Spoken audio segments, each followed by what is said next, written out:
My wife and daughter shut me out for a month. So I walked away. 3 years later, she asked me to our daughter's wedding. Everyone froze when they saw who I'd become. My wife and daughter didn't yell, they just erased me like I never existed. That cold, silent treatment cut deeper than any argument, pushing me to disappear from their lives completely, until a wedding invitation years later threatened to shatter everything my ex-wife had built. I'm Mark, and I'm 52 years old. For 26 years, I was an aviation safety engineer, the guy who designed fail-safe systems and backup protocols for commercial aircraft. The irony still stings. I could predict every single failure point in a jet engine, but somehow, I completely missed the catastrophic crash happening in my own marriage. My whole job was making sure planes didn't fall out of the sky, building redundancies into every critical system, planning for catastrophic failures before they even happened. And I was damn good at it.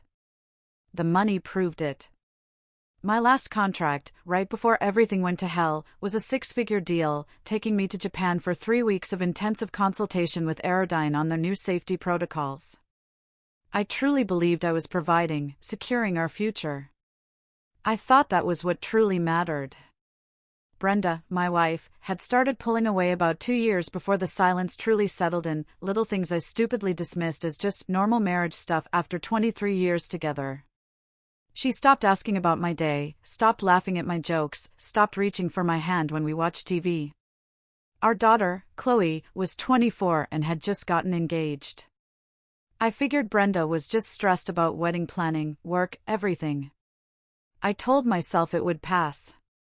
So I kept working longer hours, kept bringing home bigger paychecks, kept thinking that being a good provider was the same thing as being a good husband. I was so wrong about that. Chloe stopped asking for my advice around the same time. We used to talk about everything when she was younger, but suddenly, she only wanted her mom's opinion on everything from the wedding venue to her career moves. When I tried to offer suggestions, she'd just smile politely and change the subject. I thought she was just growing up, becoming her own person. I didn't realize I was being phased out. The wedding planning ramped up, and I started noticing they'd have these long, hushed conversations that would stop the second I walked into the room. They'd exchange looks, wait for me to leave, then pick right back up. I started to feel like a ghost in my own house. Then came the Japan trip. I walked through the door with gifts and stories and this stupid grin on my face, excited to tell them about the contract that could set us up for early retirement. Brenda glanced up from her phone, said, "Welcome back," and went right back to scrolling. Chloe was sitting at the kitchen table with wedding magazines spread everywhere and she didn't even look up. I stood there with my suitcase and my duty-free chocolates, feeling like I'd just walked into the wrong house. That's when the real ignoring began. Not the passive drift of a tired marriage, but active, deliberate erasure. I'd ask Brenda a question at dinner, and she'd answer Chloe instead, like I hadn't even spoken. I'd suggest something for the wedding, and they'd both just keep talking about whatever they were already discussing. I'd walk into a room, and the conversation would die instantly. The wedding planning got worse. They'd schedule vendor meetings without telling me, make decisions about everything from the venue to the catering without asking for my input. When I tried to get involved, Chloe would sigh like I was being difficult. "Dad, we've got it handled," she'd say, barely looking at me before turning back to her mom. But I was still expected to pay for everything, of course. The bills came to me, the invoices had my name on them, but I wasn't allowed in the actual planning. I was an ATM with feelings they didn't care about anymore. I started noticing they had a group chat I wasn't in. Chloe's phone would buzz, and she'd laugh at something, show it to Brenda, and they'd both crack up while I sat there, wondering what was so funny.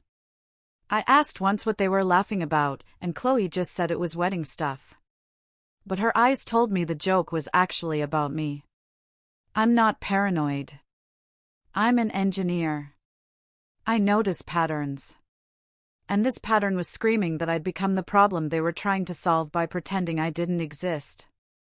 For weeks into the silent treatment, I borrowed Chloe's laptop to check my email because mine was updating.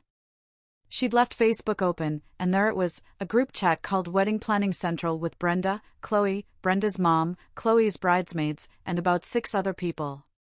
Everyone except me.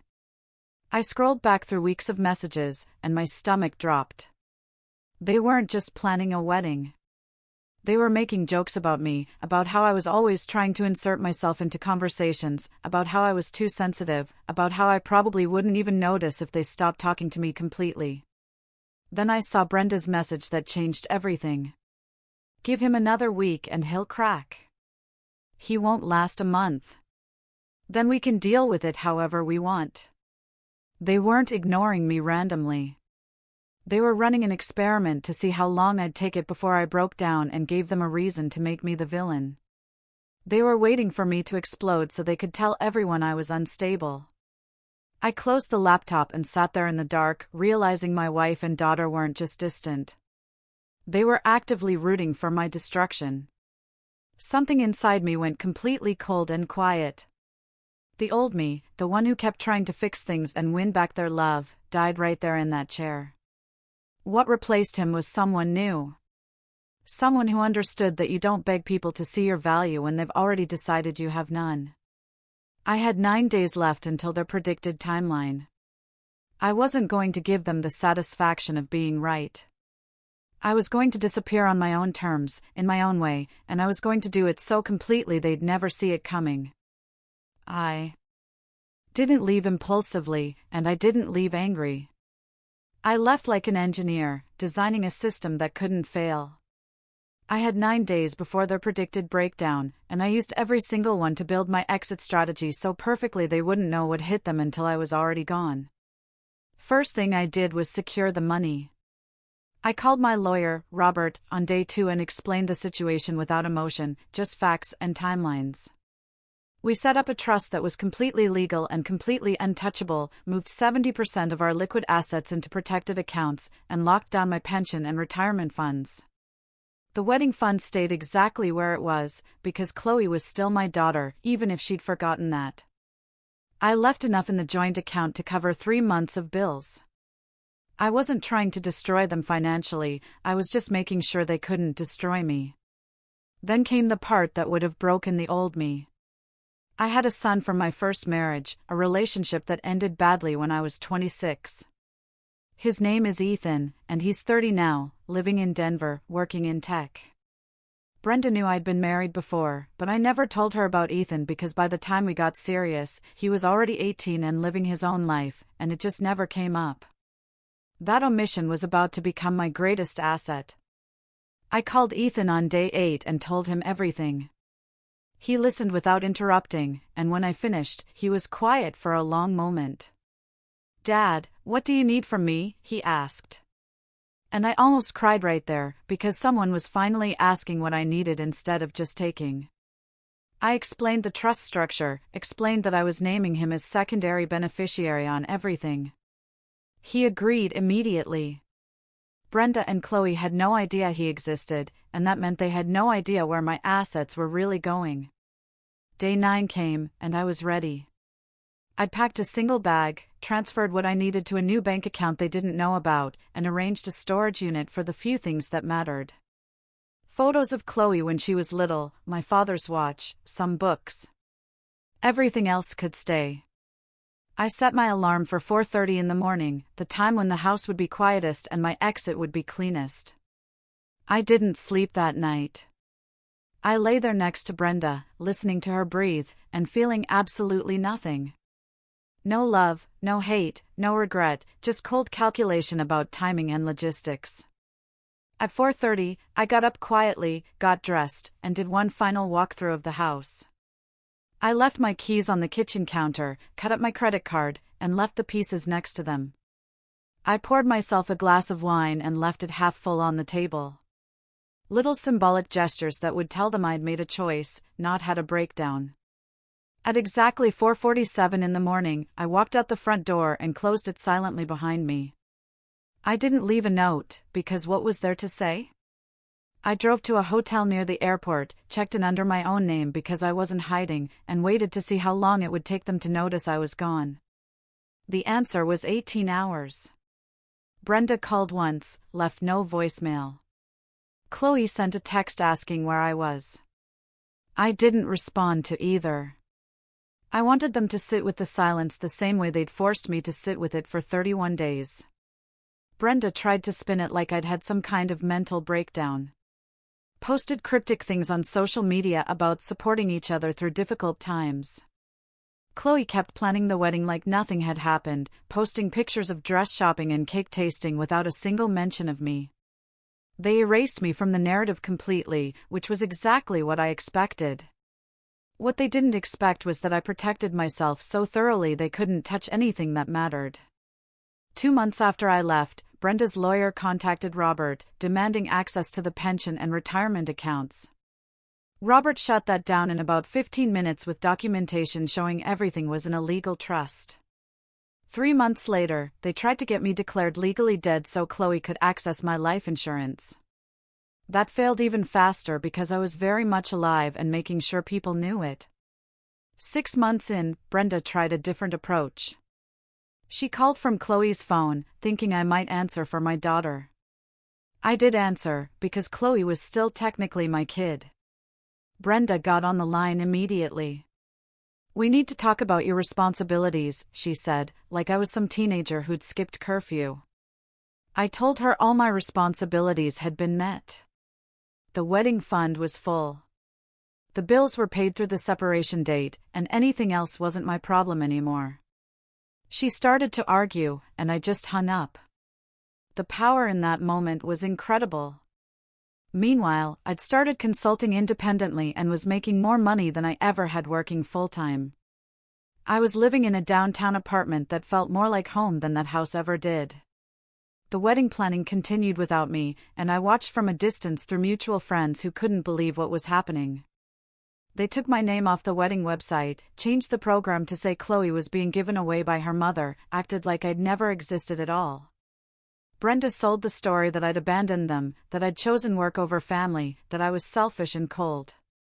Some people believed it. Most people who actually knew me didn't. Then, about 8 months after I left, something shifted. A photo of me at an engineering conference ended up online, just a casual shot of me talking to some colleagues and smiling. I looked healthy, successful, calm. I looked like someone who'd made the right choice. That photo somehow made it back to Brenda. And suddenly, the narrative started cracking. People began asking questions about why a man who looked that stable had supposedly had a breakdown. Brenda's story stopped making sense, and she knew it. Here's what I didn't know at the time. Chloe had called off the wedding about 4 months after I left. She told people it was mutual, that she and her fiancé had grown apart. But the truth was more complicated than that. She'd met someone new about a year after I disappeared, a guy named Jacob who worked in aerospace consulting. They dated for about 6 months before getting engaged, which meant by the time I got the invitation, almost 3 years had passed since I'd walked out that door at 4:47 in the morning. 2.5 years in, I was dating someone casually. A structural engineer named Maria, who actually listened when I talked and thought my job was interesting instead of just tolerating it. Ethan and I got closer, had dinner once a month, talked about real things instead of surface-level updates. I built a life that felt authentic and chosen, instead of obligatory and draining. I didn't think about Brenda and Chloe much anymore, because they'd become people from my past instead of wounds in my present. Then, 3 weeks before Chloe's wedding, an invitation showed up at my apartment. Heavy cardstock, elegant printing, Chloe's name and Jacob's at the top. Inside was a handwritten note in her writing that said, "Dad, I need you to walk me down the aisle. Please, we need to talk before the wedding. Please call me." I stared at that note for a full hour, trying to figure out what game this was. Then I picked up the phone and called my daughter for the first time in almost 3 years, and what she told me changed everything I thought I knew about how this story was going to end. Chloe answered on the first ring, like she'd been holding her phone, waiting for my call. Her voice cracked immediately, and she started apologizing before I could even say hello. Just this stream of "I'm sorry and I was wrong and please let me explain" that hit me harder than 3 years of silence ever did. I told her to slow down and breathe, and she did. And then she told me everything. Her fiancé, Jacob, worked at an aerospace consulting firm that had partnered with my new company on 2 separate projects over the past year. He knew exactly who I was before he ever met Chloe, knew about my reputation in the industry, knew about the trust, and Ethan, and everything I'd built after I left. When Chloe told him her last name on their second date, he'd gone quiet and asked if her father was the aviation safety engineer who designed the backup protocols for the MAX recertification project. She'd said yes, probably expecting him to be impressed, but instead, he'd asked why she never mentioned me and why her mom told people I'd abandoned them. Jacob had done his research, because that's what good engineers do. He'd talked to people who knew me, found out the real story about how I'd been treated and why I left, and confronted Chloe with evidence that her mother's narrative was complete fiction. Chloe told me she'd spent 6 months in therapy, trying to process the fact that she'd helped destroy her own father for no reason except that her mom had convinced her it was normal. She said the group chat still haunted her, that she couldn't believe she'd participated in something so cruel, that she'd been trying to work up the courage to call me for over a year, but didn't think I'd ever forgive her. I let her finish, and then I asked the only question that mattered. "Does your mother know you invited me?" Chloe went quiet for a long moment, and then said no.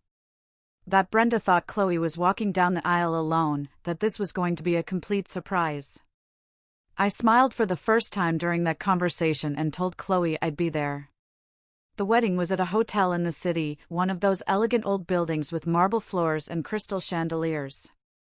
I showed up 2 hours early through a side entrance Chloe had arranged and met her in a private room away from all the guests. She was in her dress already, and when she saw me, she started crying immediately, careful not to mess up her makeup, but unable to hold it together. We talked for almost an hour about everything. About how she'd realized too late that her mom had been manipulating her for years. About how Jacob had shown her what a real partnership looked like. About how she wanted to do better and be better and actually earn back the relationship she'd thrown away. I told her I appreciated the honesty, but that forgiveness was going to take time, that showing up today didn't erase 3 years of being erased. She nodded and said she understood and that she'd do whatever it took for however long it took. Jacob came in about 20 minutes before the ceremony and shook my hand with genuine respect. He thanked me for coming and said he'd made it clear to Chloe that he wouldn't marry her unless she made things right with me first, that he didn't want to build a marriage on the foundation of someone else's destroyed relationship. I liked him immediately. He was direct and honest and saw through the nonsense. Exactly the kind of person Chloe needed in her life. He also told me something I didn't know, that he'd been subtly steering contracts toward my consulting firm because he believed in my work and wanted to support me even before all this reconciliation happened. That level of integrity meant something. The ceremony started, and I waited in the back hallway while the guests got seated. I could hear the music starting and the officiant welcoming everyone, and then suddenly it was time. Chloe took my arm, and we walked to the entrance of the main hall. And when those doors opened and people saw me standing there with my daughter, the entire room went silent. Brenda was sitting in the front row, and her face went from confused to shocked to absolutely horrified in about 3 seconds. Next to her sat Ethan in a suit I'd bought him for the occasion. My son, who nobody in that room except Jacob knew existed. Brenda's eyes went from me to Ethan and back to me. And I watched her realize in real time that everything she thought she knew was wrong. We walked down the aisle in complete silence except for the music.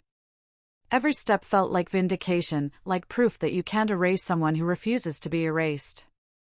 I handed Chloe to Jacob, shook his hand, and took my seat next to Ethan in the second row. Brenda kept turning around to stare at us, and I just looked straight ahead like she wasn't there, giving her the same treatment she'd given me for 31 days almost 3 years ago. The ceremony was beautiful, and Chloe looked happy, and I felt something close to peace for the first time in years. The reception was where everything fell apart for Brenda. She cornered me near the bar with her mother right behind her. And before she could start whatever speech she'd prepared, her mom cut her off. "Brenda, stop. Just stop," her mother said, and I watched Brenda's face crumble because even her own mother was done with the lies. Brenda's mom turned to me and apologized, said she believed Brenda's version of events but had started questioning things when that conference photo surfaced. Said she was sorry for not reaching out sooner. Brenda tried to interrupt, and her mother actually told her to be quiet, that she'd done enough damage already. Brenda fell apart right there in front of everyone. She started crying and making excuses and trying to explain why she'd done what she'd done, but nobody was listening anymore because the truth was out, and her narrative had crumbled completely. She'd spent 3 years being the victim, and now everyone could see she'd been the villain all along. I didn't gloat, and I didn't argue. I just stood there calmly while she spiraled, because the best revenge really is becoming unreachable while they're still trying to drag you down. I left the reception early with Ethan and Maria, who I'd brought as my date and who Brenda had stared at like she couldn't believe I'd moved on. We went to dinner at a place downtown and talked about normal things like work and travel and what Ethan was working on at his tech company. It felt good to be around people who actually wanted me there, who saw value in me beyond what I could provide or fix or tolerate. Chloe texted me later that night, thanking me again and asking if we could get coffee sometime. I said yes, because she'd earned that chance by actually doing the work to change. 6 months after the wedding, Chloe met the conditions of the trust I'd set up and got access to her inheritance, which she used to start her own business and build independence from her mother. We have coffee once a month now, and the relationship is different, but real. Brenda tried to reach out a few times, but I never responded, because some bridges aren't meant to be rebuilt. They're meant to stay burned as a reminder of what happens when you treat people like they're disposable. I married Maria last year in a small ceremony with just Ethan and Chloe and a few close friends. Nobody got erased. Nobody got ignored. Nobody had to prove their worth just to be treated with basic human decency. The story could end with me saying, I forgave everyone and we all lived happily ever after. But that's not how real life works. Some people don't deserve second chances, and some damage is permanent. But the people who actually put in the work to grow and change and do better, those people deserve grace. Chloe got hers. Brenda never will. And I'm completely fine with that, because the best part about disappearing and rebuilding your life isn't the revenge. It's the peace you find when you finally stop letting the wrong people define your worth. Do you think some relationships are beyond repair?